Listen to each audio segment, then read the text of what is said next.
Salam saudara-saudari semua dimanapun kalian berada, selamat pagi, salam. Hari ini kita sampai di kitab 2 Samuel pasal yang 12 yang disampaikan oleh Pastor Hokit sepertinya menang. Tetapi satu kegagalan yang besar. Perasaan yang membuat perasaan seperti berat. Saya memikirkan beberapa pasal dan juga tema untuk hari ini saya ubah berulang kali. Saya merasa semakin menjamah kehendak Tuhan dengan tema menginjak kehidupan yang menjadi gagal di PPT.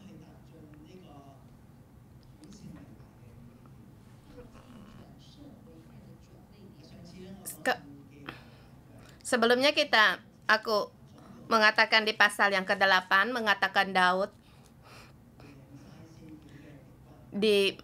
menang atas musuhnya di seluruh penjuru seperti menginjak kehidupan yang bergemilangan, seperti tidak ada orang yang bisa menang lagi terhadap dia, seperti musuhnya semuanya telah ditaklukkan, hanya tinggal orang Amon. Waktu itu saya mengatakan menginjak dalam kegemilangan, apakah manusia hidup seumurnya akan tetap aman? Dan sebelum orang yang belum masuk dalam kebilangan hidup masih dalam pengharapan menjadi seorang raja seperti orang yang tiada tandingnya. Dia sangat lihai. Tetapi kehidupan Daud tidak berhenti sampai di situ. Berikutnya ada perkembangan yang lain. Satu yang penyesalan. Kemarin yang dikatakan 12 garis. Sepertinya dengan mudah dia lewati. Tetapi Allah tidak melepaskan Daud. Hidup Daud, sesungguhnya tidak ada orang yang berani bentrok dengan dia. Selain istrinya Milka.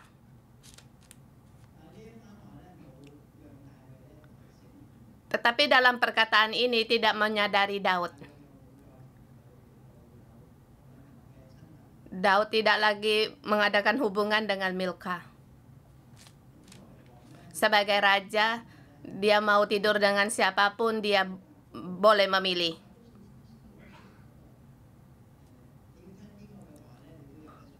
Kamu mendengar perkataan siapa, itu juga pilihan.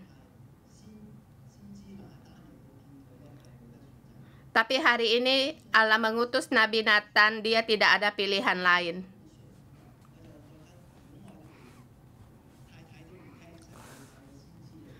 Saya merasa kalau saya tidak mendengar istri saya sampai Allah mengutus Nabi berkata kepada saya, itu hal yang sangat perkara yang besar. Kita lihat di sini segala penjuru musuh-musuhnya telah ditaklukkan oleh Daud. Tetapi hari ini kita membagi dalam 3 bagian.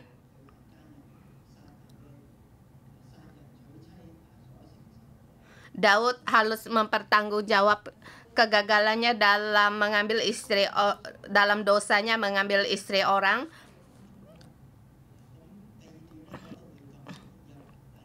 Di Yusuf yang kedua dikatakan dia di situ menangis, berpuasa, tetapi tidak bisa mengembalikan situasi.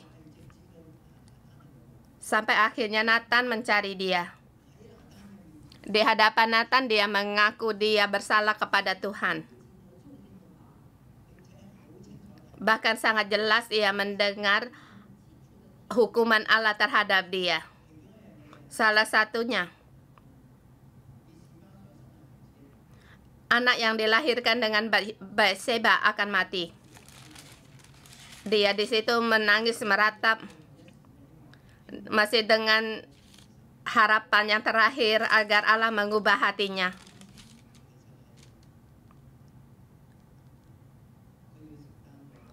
Tetapi akhirnya dia harus mempertanggungjawabkan karena perbuatannya.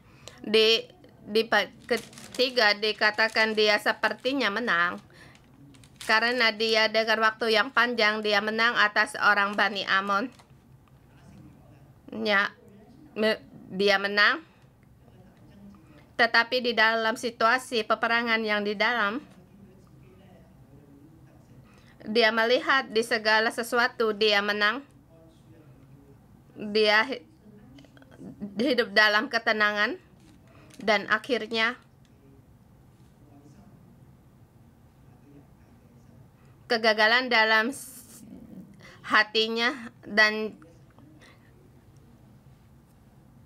tindakannya mengalami kegagalannya sampai akhirnya karena dia diremehkan oleh musuh. Sepertinya dia melihat di seluruh daerah aman, di dalam keamanan yang demikian dia melahirkan di situ Salomo sebagai anak damai, tetapi membuat keluarga dalam kacau balau, kehilangan damai.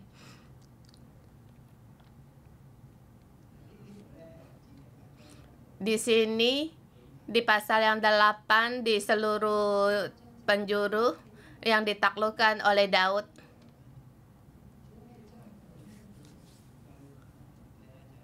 Di sini sepertinya berperang melawan Amon untuk merebut kotanya Rabah. Di sini terjadi di pasal yang ketiga. 3 pasal dari pasal 10 sampai 12. Kemarin mengatakan Daud membunuh suami orang dan mengambil istri orang. Sampai hari ini menghentikan peperangan dengan Bani Amon, tetapi tidak menghentikan gelombang dalam hidupnya. Kita lihat ayat kita hari ini. Pertama, dia mempertanggungjawabkan kesalahannya. Nathan mencari Daud lebih tidak langsung seperti Milka langsung mengatakan kesalahannya. Pertama, dia menceritakan satu kisah. Sebelum kisah selesai, ayat kelima di ayat kelima, lalu Daud menjadi sangat marah karena orang itu, dan ia berkata kepada Nathan, demi Tuhan yang hidup, orang yang melakukan itu harus dihukum mati. Kalau aku adalah Nathan, kita setiap orang pun boleh belajar. Jangan mengira raja marah kita mundur, sebab itu kehendaknya sendiri. Itu adalah reaksinya sendiri, sebab dia selalu memutuskan yang benar dan salah. Dia mau memutuskan keadilan dan kebenaran untuk menghukum negara dan rakyatnya. Tetapi pikiran itu hanya bagi orang luar. Tidak terpikir bahwa dialah orangnya itu. Jadi kebenarannya itu membuat dia marah. Tapi Nathan tidak takut.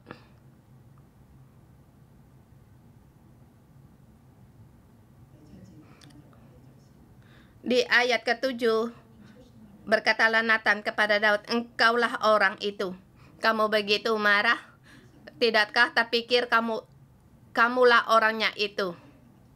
Walaupun kisah diberhentikan, raja harus marah, biarkan dia marah. Kemudian Nathan berkata kepada Daud, kamulah orangnya itu. Kita marah belum tentu kita menang. Kita setiap marah, kita punya alasan sendiri menyalahkan memberitahukan alasan mengapa begitu marah diri sendiri. Kita membenarkan amarah kita, tetapi sesungguhnya amarah yang dibenarkan belum tentu amarah yang benar.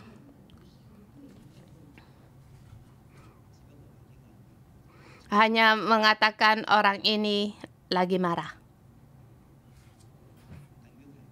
belum tentu dia benar. Jadi di sini setiap kaum istri jangan takut suamimu marah, jangan takut dia marah besar. Tetapi dia tidak tahu apa yang ia lakukan. Dia walaupun membenarkan masalah, sesungguhnya dia seperti emosi seorang anak umur 5 tahun. Dia teruslah membentrok dia. Nathan dengan apa untuk memberontak Daud? Dia dikatakan kedua. Dikatakan demikianlah firman di ayat ke-7.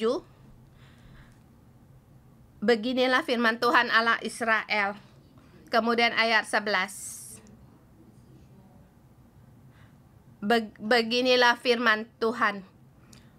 Nathan dengan menggunakan firman Tuhan berbicara dengan Daud. Pembicaraan berikutnya menerangkan pembicaraan Tuhan terhadap Daud. Yang ia katakan setiap kerja dan aku di situ adalah Tuhan yang lagi berfirman. Akulah yang mengurapi engkau menjadi raja atas Israel, melepaskan engkau dari tangan Saul, memberikan seisi rumahnya, memberikan kaum Israel dan Yehuda. Allah mengatakan kebaikan Allah terhadap Daud. Di situ seperti lagi menabung. Kamu harus berpikir betapa baiknya Allah kepada saya. Bukan satu alasan membangkitkan amarah, lainnya tidak mau mendengar.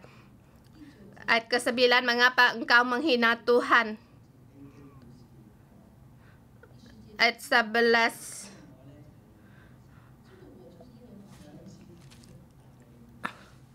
Engkau menghina aku. Dua kali di situ dituliskan tidak ada dosa yang lebih besar daripada menghina Tuhan. Tidak menganggap ada Allah.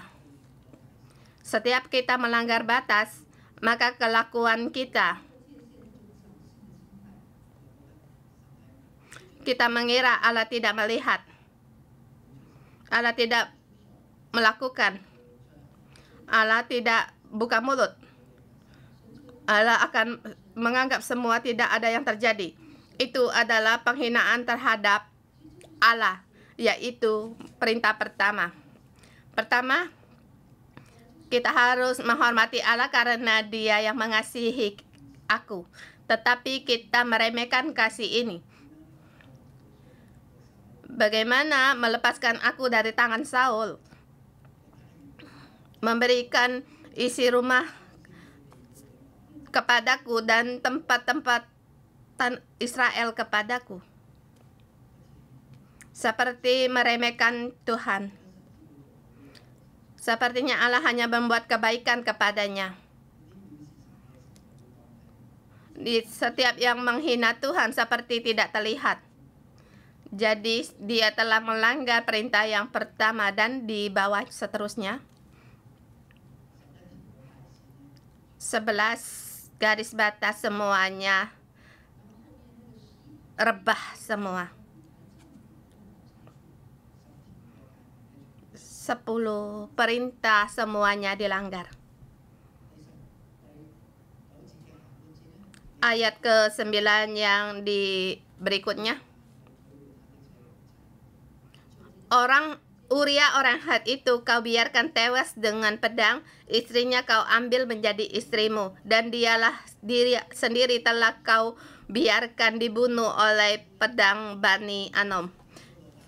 Kalau kita membaca silsilah keluarga Yesus dari kitab Matius dan Lukas.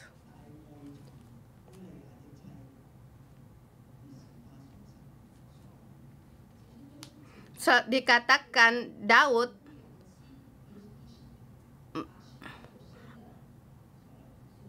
mengatakan Salomo dilahirkan dari Daud dan Batseba.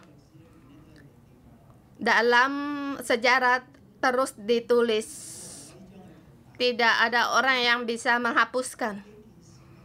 Perkara ini terjadi dalam sejarah, selamanya suatu sejarah yang nyata. Kadang saya berpikir Daud suku menderita, sepertinya di atas mimbar seluruh sejarah keluarga Daud, keluarga Yesus dari istri orang melahirkan Salomo.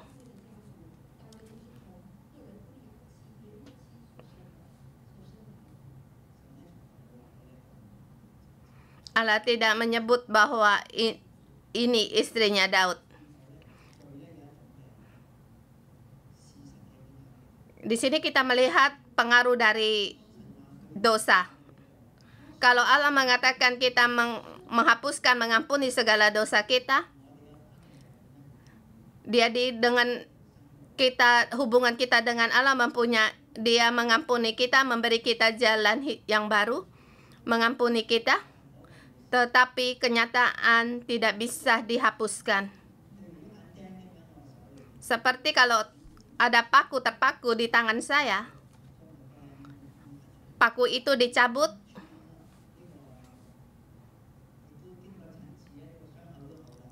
dan melewat berobat, luka ini sembuh, tetapi bekas luka ini selalu ada pada tanganku. Itu adalah paku di tangan Yesus.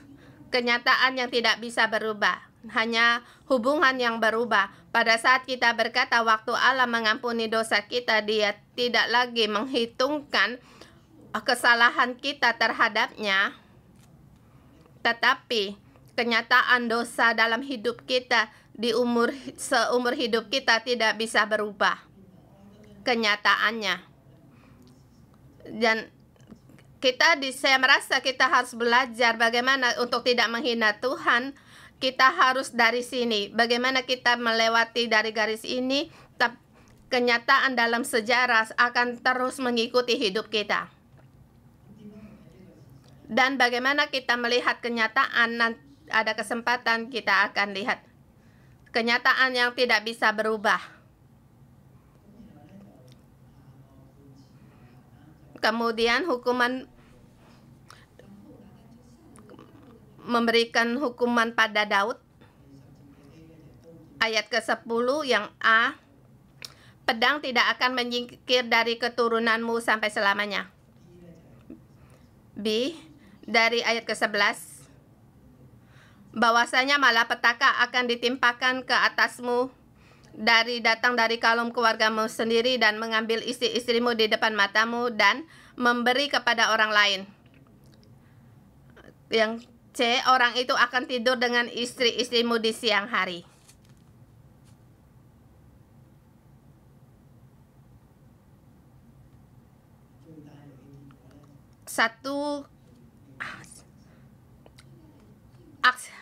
Akhirnya belum langsung terjadi. Allah memberi hukuman kepada Daud.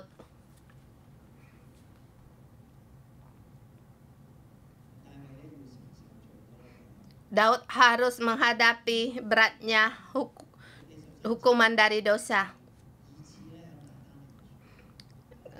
Ayat 13, kembali Daud berkata kepada Nathan, hanya satu kata, aku sudah berdosa pada Tuhan. Sebelumnya dia adakah berdosa pada Tuhan, dia sendiri pun tahu. Tetapi dia tetap berpegang pada menghina Allah dan mengira Allah tidak menghukum dia. Akhirnya di sini dia sendiri mengaku, aku sudah berdosa pada Tuhan. Dan mengerti beratnya dosa itu. Dan Nathan berkata kepada Daud, Tuhan telah menjauhkan hukumanmu, engkau tidak akan mati. Engkau tidak akan mati, tetapi segala sesuatunya akan terjadi dalam keturunanmu, di keluargamu. Masa seumur hidupmu kamu akan menghadapi.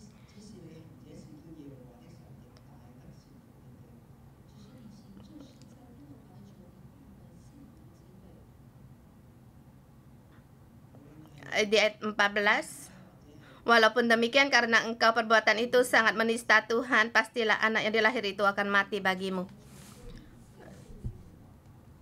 Baik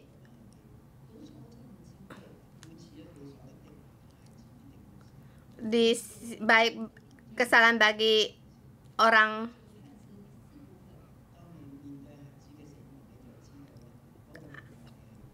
pastilah anak yang lahir itu mati bagimu. Pada saat kamu menghadapi kematian, kamu baru tahu bahwa dosa itu tidak bisa lepas darimu. Menista Tuhan, menista sesamamu, membunuh orang, mengambil istri orang, atau dia dikatakan dia menghina istrinya, tidak diletakkan di depan matanya. Bara isinya Milka tidak ada di dalam hatinya.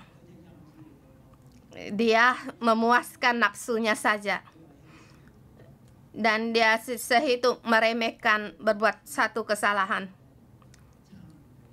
Dan juga menyuruh Yoab untuk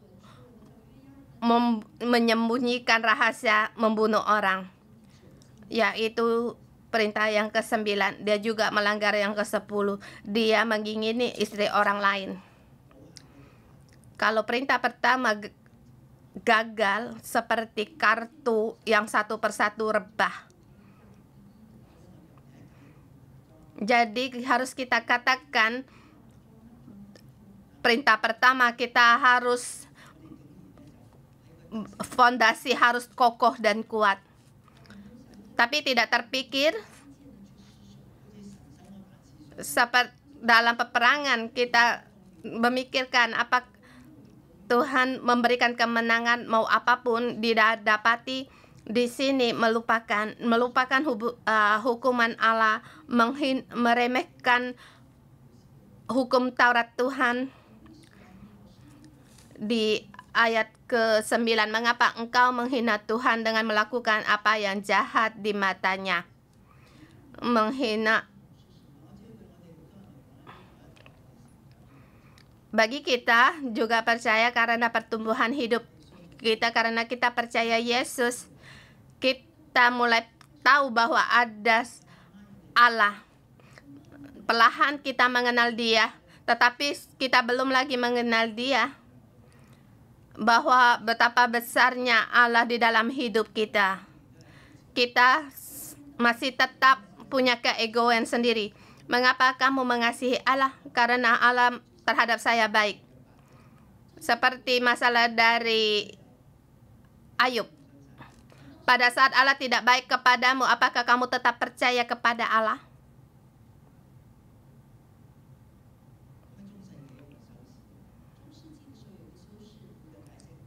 Dan juga ada pepatah mengatakan manusia mengasihi Allah ada 4 alasan.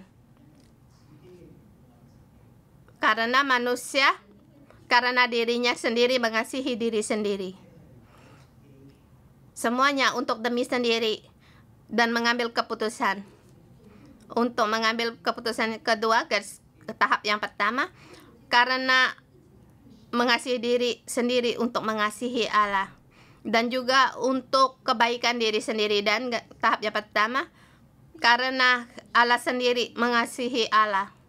Keempat, karena demi Allah belajar untuk mengasihi diri sendiri. Ada kalanya kita berhenti karena manusia mengasihi diri sendiri. Untuk mengasihi diri sendiri, maka kita akan menemukan kita seperti banyak penolakan, ada tempat kita tidak suka pada diri sendiri, mengasihi diri sendiri pun tidak bisa, maka kita harus menerima kasih Allah yang tanpa syarat. Karena kita mengasihi diri sendiri ada syarat. Pada saat kita melihat ini, kita tidak bisa mengasihi diri kita sendiri. Kita pun tidak bisa mengasihi sesama kita.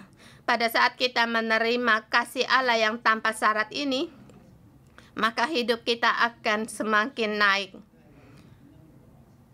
Tapi tetap mempunyai syarat mengasihi Allah karena engkau baik padaku. Ya, Ayub sampai pada tahap yang ketiga. Teman-temannya menyuruh dia untuk mengutuk Allah kemudian mati saja. Dan istrinya pun berkata demikian. Tetapi Ayub, dia tetap tidak mau mengutuk Allah. Dan dia sangat menghargai Allah. Karena demi Allah dia mengasihi Allah. Kalau demi diri sendiri mengasihi Allah, banyak tempat kita tidak bisa mengasihi Allah. Sepertinya dia tidak baik kepadaku.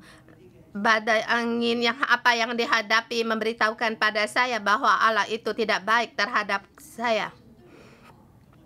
Maka aku akan berkata, aku tidak mengasihi engkau Tuhan, jangan menyusahkan aku. Jadi masing-masing pada jalannya sendiri. Rupanya di manusia masih ada tetap seperti Ayub. Walau bagaimanapun dia tetap menghargai Allah, menghormati Allah. Tidak punya demi sendiri, kasih untuk diri sendiri. Karena saya orang yang diremehkan sama ngasih Tuhan.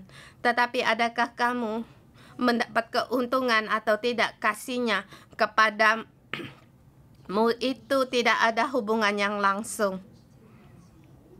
Banyak sekali hal yang tidak dikasihi, hal yang tidak kita sukai karena perbuatan kita sendiri, atau pertumbuhan kita, atau karena nenek moyang kita dari Adam. Karena itu yang membuat kita demikian. Jadi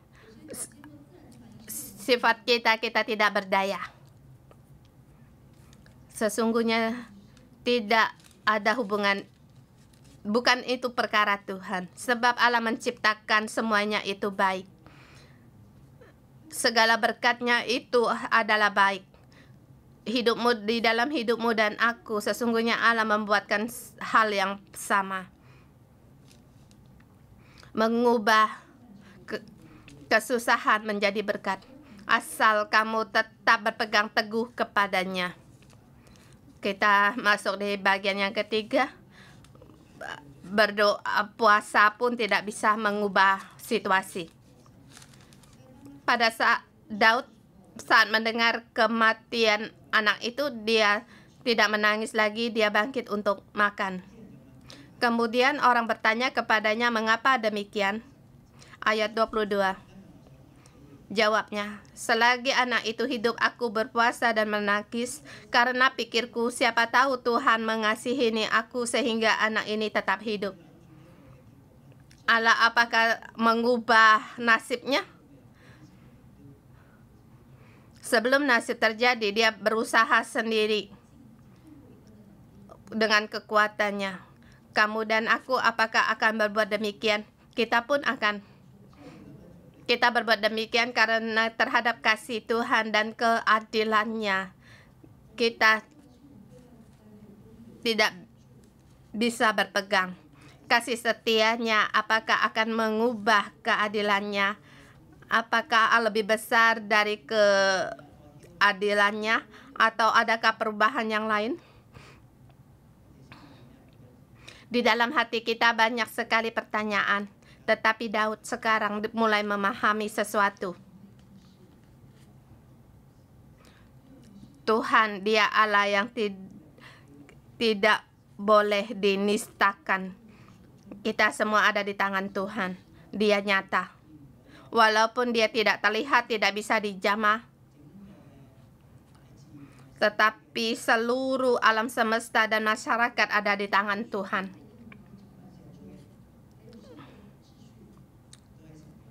semua di tangan Tuhan.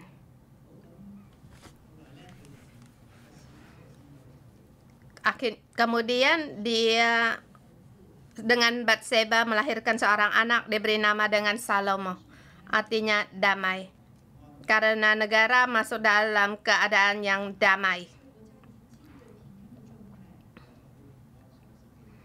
Anak yang di dalam damai, anak yang dilahirkan bernama Salomo. Dengan perantaraan Nabi Nathan menyuruh menamakan anak itu, yaitu Yediza. Ye artinya Tuhan.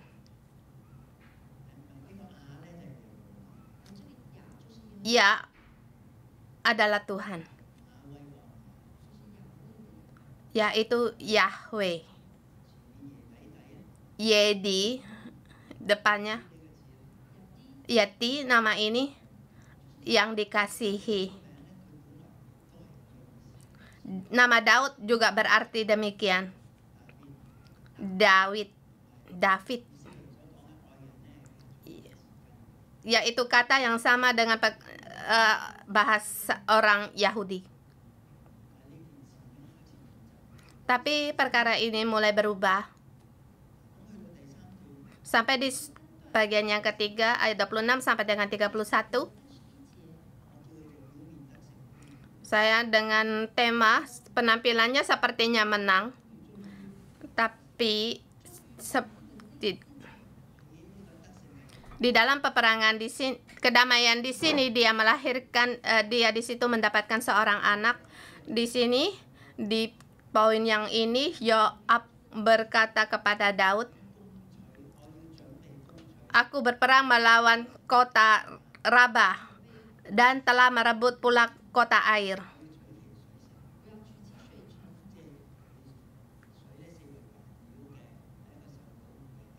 Yaitu kota yang dikelilingi oleh air.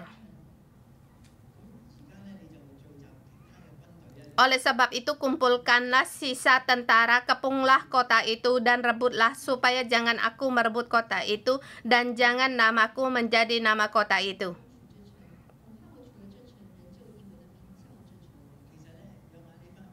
Perkataan Yoab ini kita harus bisa untuk lebih teliti lagi kita renungkan. Dilihat aku telah berusaha untukmu. Rabah telah aku rebut. Apakah kamu ingin aku masuk kota? Raja, engkau telah menikmati cukup. Setiap hari kamu di dalam istanamu, seperti tidak peduli hal yang di garis depan. Kamu di dalam tempatmu yang aman. Ini perkataan saya yang saya sendiri ya.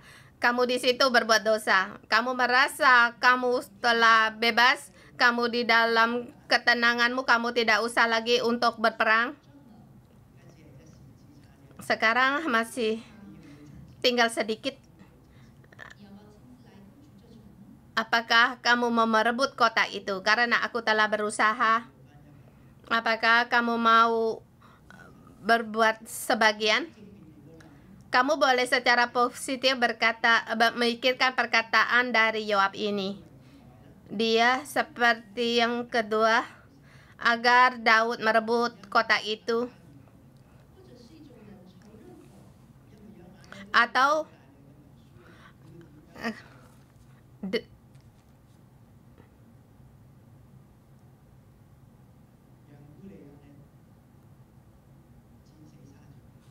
mungkin seperti Yoab, seperti membuat tanda bukti karena mengambil Yoab, karena Daud membuat Uria mati di medan perang. Dia tahu rahasia ini pada saat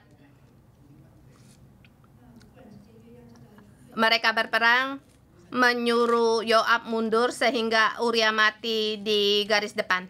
Dia mati di arena itu. Jadi kalau Yoab mengambil kesalahan Daud, banyak bukti di tangannya. Kalau dikatakan pertumpahan darah Daud ada di Yoab.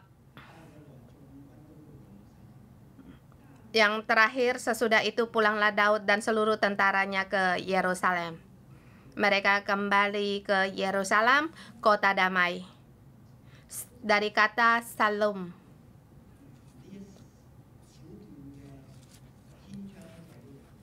Akhir dari paragraf ini berhenti di sini. Seperti kita minggu ini ada pasal 9 sampai dengan 12.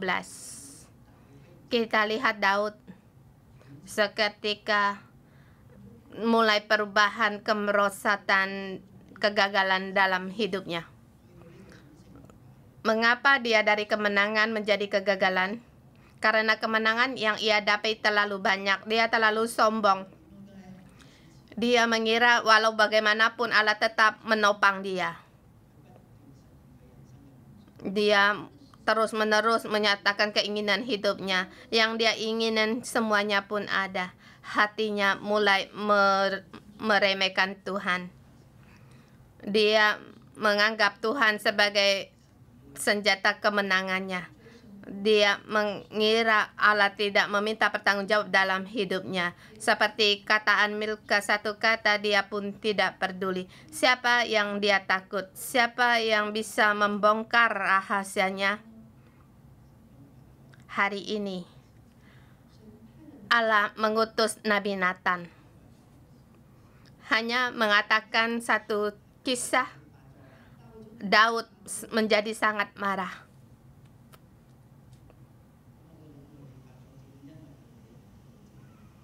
Saya mengira karena dia sangat marah karena kesalahannya terbuka. Bukan karena dengan amarah kita menang. Mohon Tuhan untuk berbelas kasihan kepada kita. Baik kita menang atau kalah, kita tetap sungguh-sungguh menjadikan Allah sebagai Allah dalam hidup kita. Dia hidup di dalam kehidupan kita. Dia sangat ingin memberkati hidup kita. Sampai kita meremehkan dia, menghinakan dia, tetapi dia tidak akan meninggalkan kita. Tetapi dalam segala hal dia minta pertanggungjawaban kita. Setiap orang harus menghadap pada Allah. Hanya bedanya cepat atau lambat. Atau hari ini kita sekarang masuk dalam hari penebusan dosa. Mohon Tuhan untuk mengampuni kita agar kita tetap terbuka hati kepadanya menghadapi dosa kita sendiri, hal yang sangat berat. Harus mengatakan aku bersalah pada Tuhan, itu kata yang tidak mudah. Mohon Tuhan untuk menolong kita. Mari kita menyembah Tuhan Allah kita. Haleluya.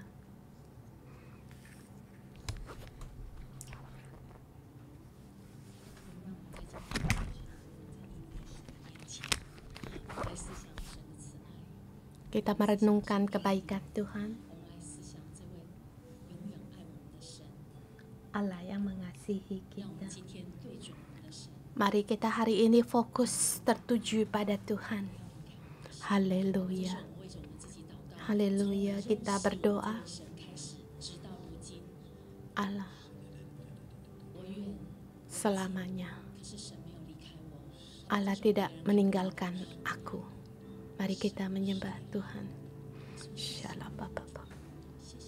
Terima kasih Tuhan, kasih setiamu yang tidak berkesudahan. Haleluya. Haleluya.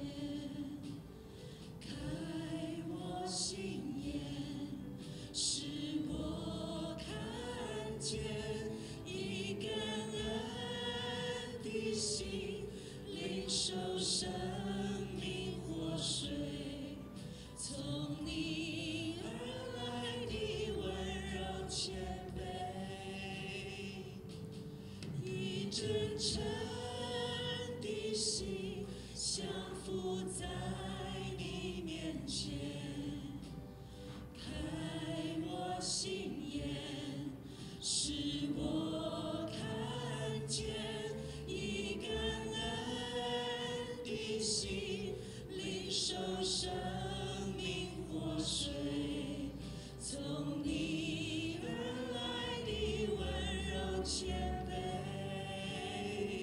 何等恩典，你竟然在乎我！何等恩典，你宝血为我流！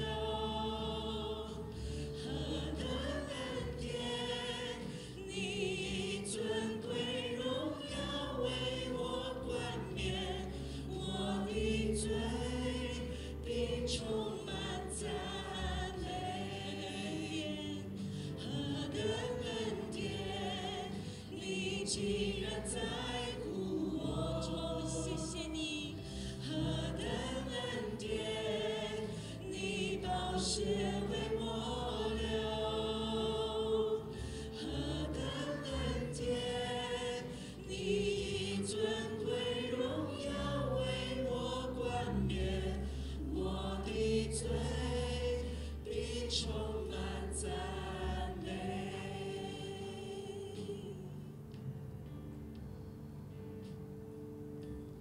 你真诚的心降伏在你面前，主我们需要开我心眼，使我看见一感恩的心，领受生命活水，从你而来的温柔谦卑。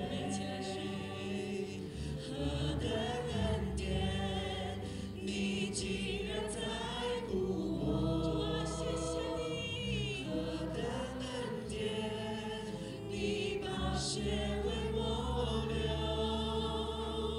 何等恩典，你以尊贵荣耀为我冠冕，我的罪必充满赞美。何等恩典，你竟然在乎我！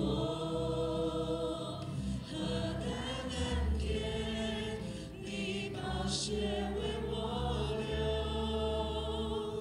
何等恩典，你以尊贵荣耀为我冠冕，我的罪必充满赞美。何等恩典，你以尊贵荣耀为我冠冕，我的罪必充满赞美。是的，主耶稣，我们感谢你，我们赞美你。Tuhan, kami bersyukur dan berterima kasih. Tuhan, kami begitu diberkati karena pilihan-Mu. Kami hadir di dalam bait suci-Mu. Kami bersyukur di dalam hidup kami yang kami hadapi segala angin bandang. Engkaulah yang selalu melihat pada kami dan melindungi kami, yang menopang kami. Sampai hari ini kami bisa hadir di sini, kami bersyukur kepadamu. Saudara semua, mari kita angkat tangan kita bersyukur pada Tuhan. Beritahu kepada Tuhan, ya Tuhan, aku berterima kasih kepada begitu besar kasih anugerah-Mu. Siapalah kami Tuhan, tetapi Tuhan, Engkau begitu baik terhadap kami. Kepada kami punya salah, kepada saat kami mengenal Engkau, tetapi Engkau begitu mengasihi kami.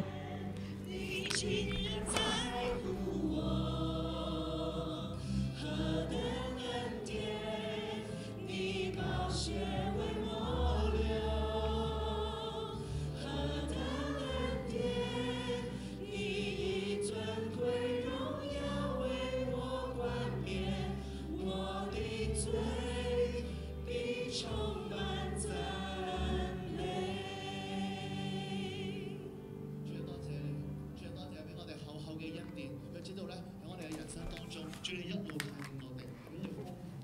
Tuhan, Engkau terus menuntun kami di dalam hidup, di dalam seperti yang dikatakan Tuhan, pada saat kami menghadapi kesusahan, apakah kami tetap percaya pada Engkau, atau pada saat kami keadaan baik kami percaya pada Engkau, tetapi dalam menghadapi kesusahan kami masih percayakah kepada Engkau? Ya Tuhan, mohon Engkau tolong kami, sebab Tuhan, bukan dengan keadaan yang baik saja kami percaya pada Engkau. Saudara semua, di hari pengakuan dosa ini, adakah di antara kita, adakah di dalam hidup kita masih punya hawa nafsu, tinggi hati, kesombongan kita? Kita merenungkan di dalam hidup, adakah celah di dalam hidup kita, di dalam dosa kita. Mari kita bersama mengaku dosa, mohon kuasa anugerah Tuhan di dalam hidup kita.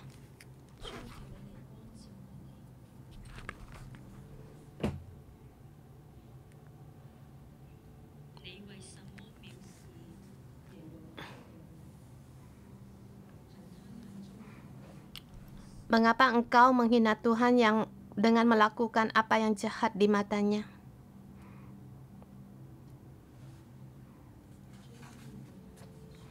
Tuhan, hari ini Engkau berfirman kepada kami.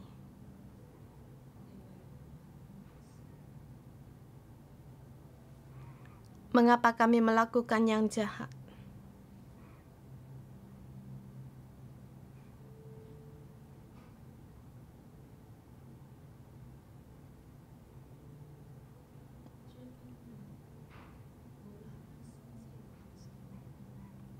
Tuhan, hari ini tidak ada Nabi Nathan yang mengingatkan ke kami, tetapi Roh Kudus yang terkasih, mohon Engkau menolong kami.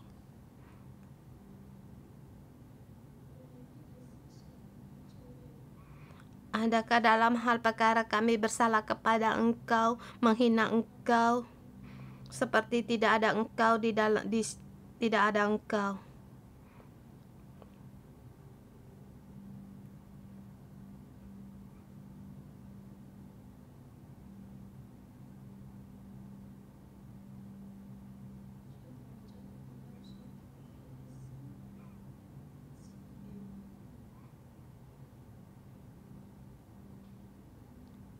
Tuhan, berilah kami hati pertobatan.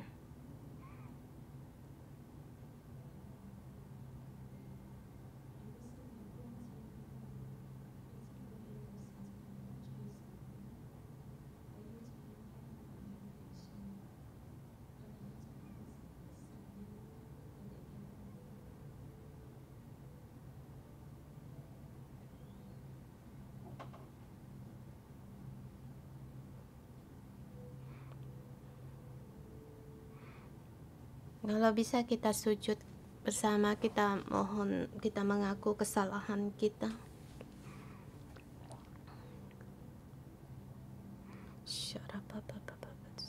Ampun ya kesalahan.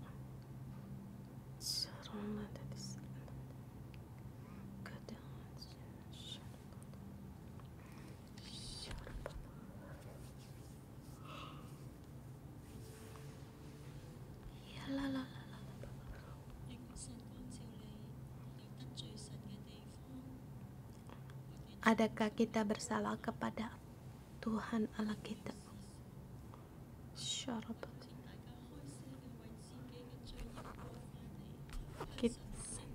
Kita mengaku segala kesalahan kita, pelanggaran kita.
觉得还有机会，就是因为还有机会，因为你是慈爱的。主，我们常常滥用了你的慈爱，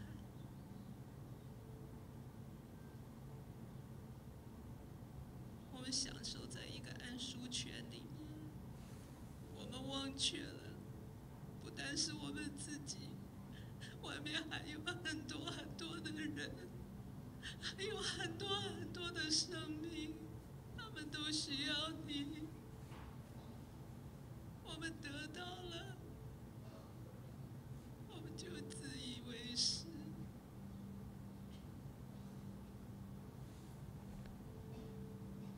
主啊，赦免我们， Tuhan ampunilah kami selalu merasa benar sendiri. 我们滥用了你的救赎，我们心不够警醒，我们每天的心思只是在吃喝上面打转，为了自己的生计。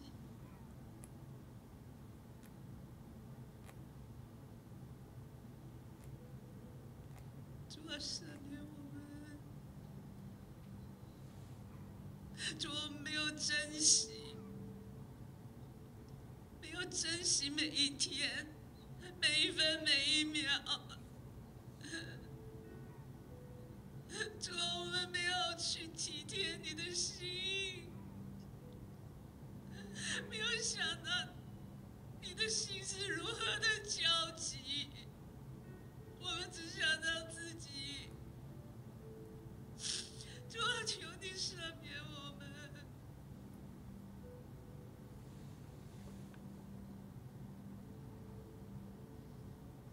神啊，我哋嚟到你嘅面前咧，去同你講對唔住。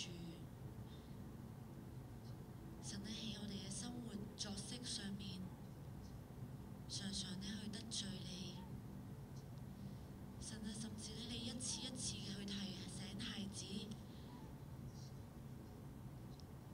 要早瞓，要健康。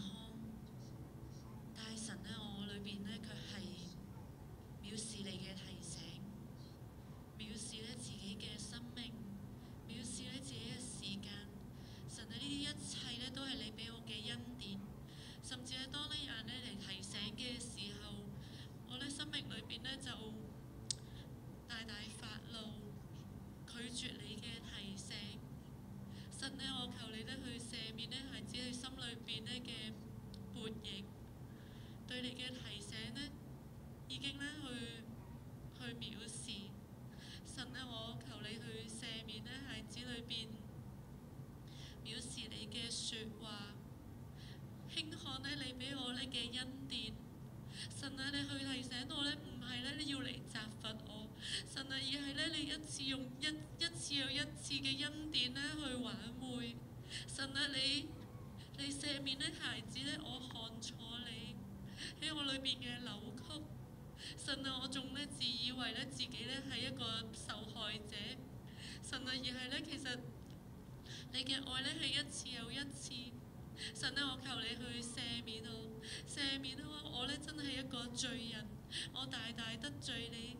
神啊，我看錯你，我扭曲係我嘅問題。但係咧面對咧呢啲提醒嘅時候咧，我卻去發怒，去將啲問題咧去推俾別人，推俾環境。神啊，我求你咧去赦免咧，係知我裏邊咧係扭壞。神啊，我裏邊係扭壞。但係神咧，你卻咧一次一次用愛去挽回孩子。神咧，我求你去赦免我，並且咧，神啊，我哋今日咧嚟到你嘅面前咧去回轉，你赦免孩子，你赦免我哋每一個。神啊，我哋咧就係跪喺地上面咧去求你去幫助，求你咧去幫助，求你咧再一次用你嘅恩慈扶起我哋。耶穌咧，唔好讓我哋嘅生命咧去落到敗壞嘅程度。神啊，我求你咧幫助我哋。神啊，我哋真係得罪你。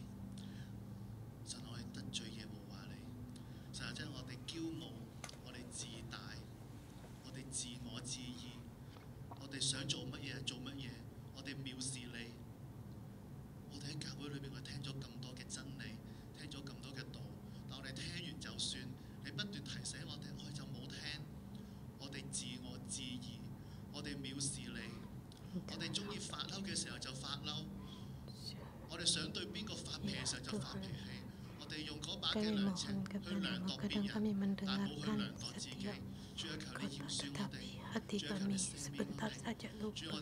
Kami ingin marah, ya tetap marah. Tuhan, ampunilah. Tuhan, ampunilah aku. Kami tidak ada pengendalian diri.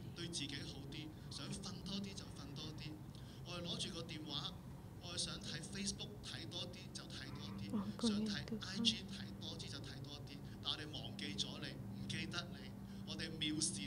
Tuhan, kami melupakan Engkau. Kami bersalah kepada Tuhan, ampuni segala dosa-dosa. Ya Tuhan.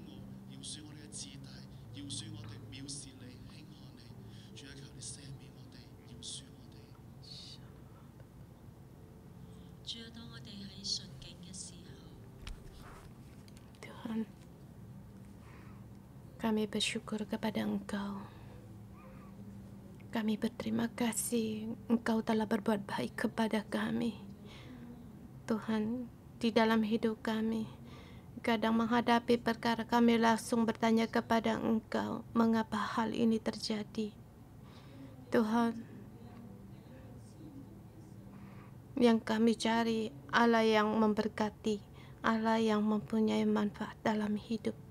Tetapi Tuhan, sesungguhnya kamilah yang membuat kami sendiri menjadi Allah. Kami hanya ingin Engkau menuruti keinginan kami. Tuhan, kami berdosa kepada Engkau. Aku sebagai wakil dari gereja, staf gereja, datang di hadapan-Mu. Mohon Engkau mengampuni kesalahan kami. Tuhan, pada saat kami belum menjadi staf gereja, kami merindukan firman-Mu. Kami melakukan renungan pagi. Kami sebagai pelajar, kami tetap berpegang untuk datang renungan pagi. Tetapi pada saat kami menjadi staf gereja, kami tidak bisa lagi untuk mengatur waktu kami. Sehingga kami staf gereja sangat sedikit datang untuk renungan pagi. Pastor Joshua sangat kecewa, tidak tahu apa yang harus dikatakan kepada kami. Tuhan, aku bertobat di hadapan-Mu. Aku menghina Engkau. Sudah tahu staf gereja harus berpegang pada renungan pagi. Kami berterima kasih Engkau lewat Pastor Joshua berbuat baik kepada kami. Tetapi sungguh Tuhan, kami berdosa padamu, kami bersalah kepada Engkau. Kami dalam mengatur waktu sangatlah buruk. Dan juga sebagai wakil staf gereja mengaku di hadapan-Mu, kami ngomong sembarangan saja. Aku sebagai orang guru untuk berkata-kata rahmat, tetapi saya ngomong sembarangan. Bahkan saya bercanda tetapi menyakitkan rekan teman saya, sehingga hubungan kami menjadi buruk karena disebabkan perkataan, sungguh karena terpengaruh. Tuhan, tapi aku yang mengajar berkata-kata, tetapi aku menjadi orang yang berkata sembarangan. Ya Tuhan, ampuni aku. Mohon Engkau mengampuni pelanggaran kami, segala dosa-dosa kami.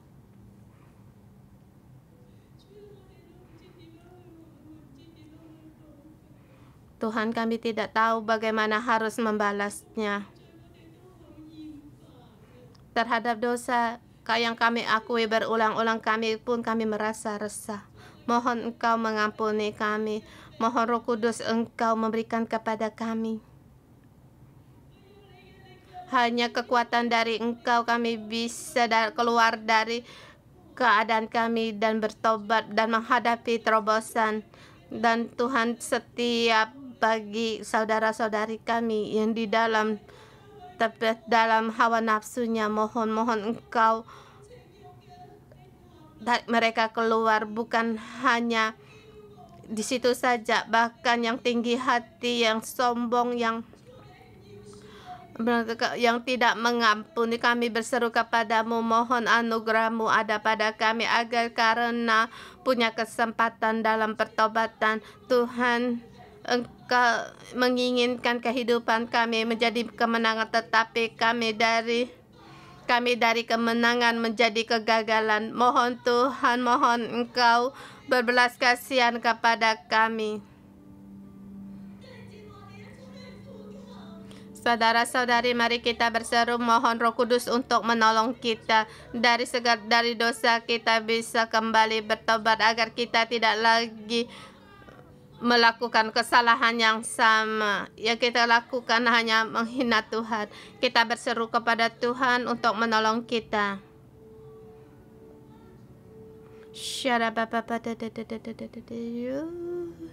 Ya Tuhan,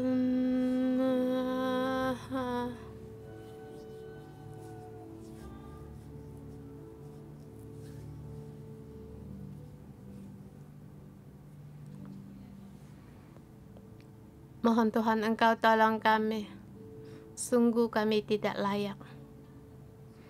Kami bersalah kepada Engkau. Tetapi Engkau berkeputusan memberikan kasih setia-Mu kepada kami. Tetapi di dalam kami, hati kami jadi keras. Kami memberontak, kami tidak mendengar. Tuhan, mohon tolong aku. Tolong aku ya Tuhan.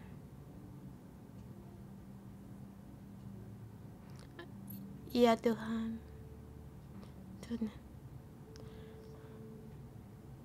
Ya Tuhan, mohon ampun kami.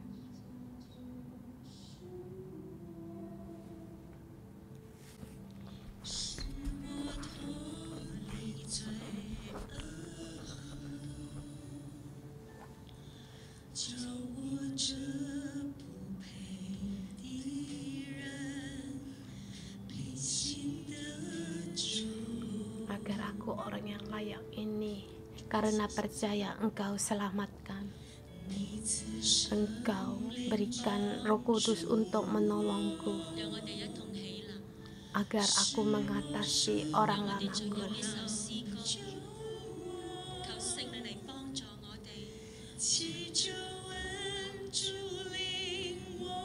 Mohon kasih karunia Tuhan menuntunku.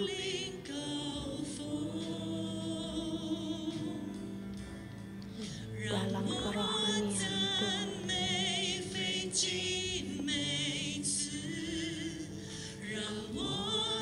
Biarlah pujian sebagai puisi dalam hidupku, dan puji-pujian yang selalu ada di hidupku, agar aku melayani bukan dengan kedua tangan, tetapi dengan doa yang ada di setiap mulutku, agar aku mengasihi orang, tidak berpura-pura, agar aku terhadap orang memiliki kasih. Aku belajar untuk taat, sebagai kekudusan menjadi perhiasan di dalam hidupku.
Kemudian Daud menghibur Betseba, istrinya, dia menghampiri ia dan tidur dengan dia. Dan perempuan itu melahirkan seorang anak laki-laki. Lalu Daud memberi nama Salomo kepada anak itu. Tuhan mengasihi anak ini. Dan dengan perantara Nabi Nathan, ia menyuruh menamakan anak itu Yedijah.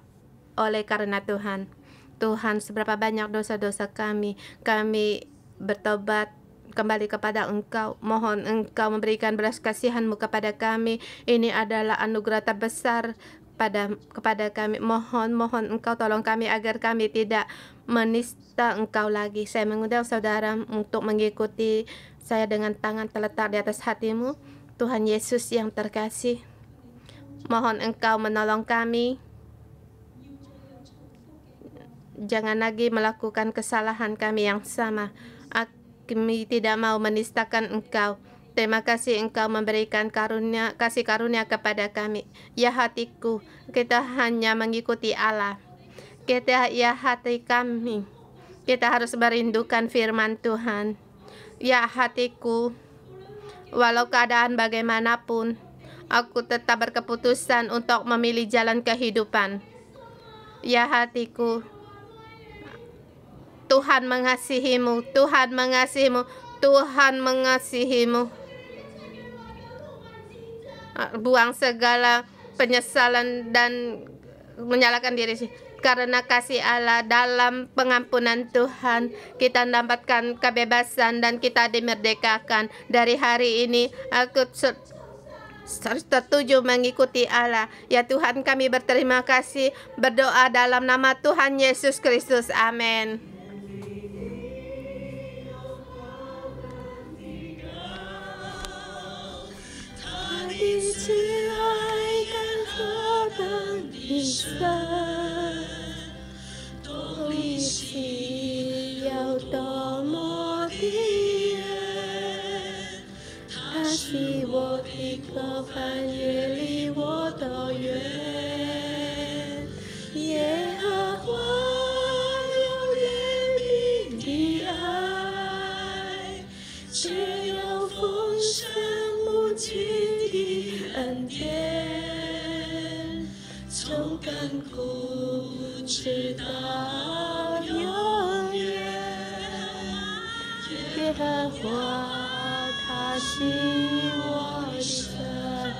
Tuhan adalah Allahku.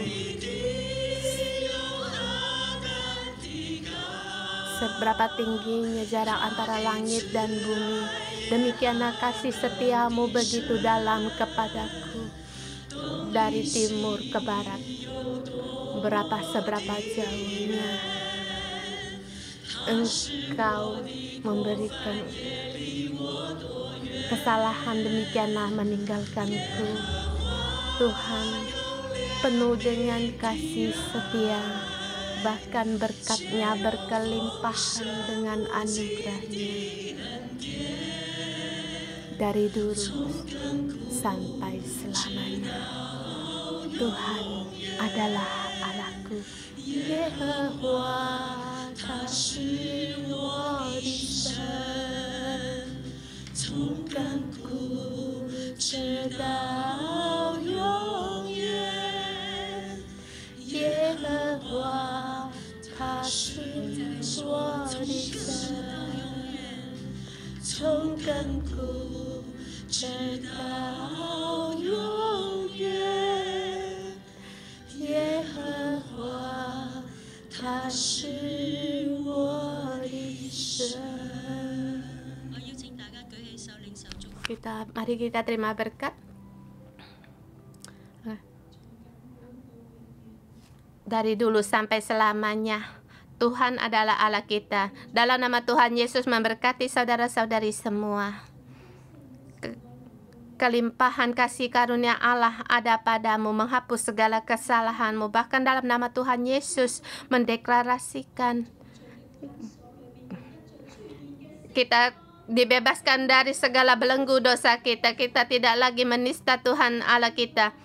Setiap orang yang melihat kita akan berkata, kamu adalah yang dikasihkan Allah, yang disayangi oleh Allah. Dari segala kesalahan kita yang dulu, dari segala luka yang bisa kita hapuskan akan menjadi tanda selamanya, tanda kasih karunia selamanya. Kita ingat akan di dalam Tuhan kita penuh berkelimpahan dan kasih karunia. Dalam nama Tuhan Yesus aku memberkatimu dalam hari penebus dosa ini. Kamu bukan hanya mengaku, bahkan kamu dikasihi oleh Allah. Dalam nama Tuhan Yesus memberkati. Amin. Terima kasih Tuhan, kita renungan pagi sampai di sini. Tuhan Yesus memberkati.